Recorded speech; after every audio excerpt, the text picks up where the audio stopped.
నరసింహస్వామి శివుడితో ఎందుకు యుద్ధం చేశాడో తెలుసా?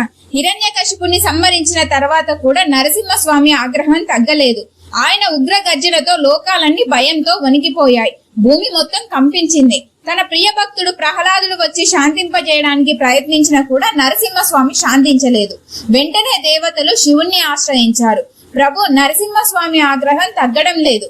మీరే ఎలాగైనా ఆయన కోపాన్ని తగ్గించి లోకంలో శాంతిని ప్రసాదించాలని దేవతలు శివుణ్ణి ప్రార్థించారు. అప్పుడు శివుడు తన జటాజూటం నుండి పుట్టిన వీరభద్రుని పంపిస్తారు. కానీ నరసింహస్వామి శక్తి ముందు వీరభద్రుడు నిలవలేకపోయాడు. అది గ్రహించిన శివుడు ఇది సాధారణ శక్తి కాదు అని తనే శరభేశ్వర అవతారం తీసుకున్నాడు.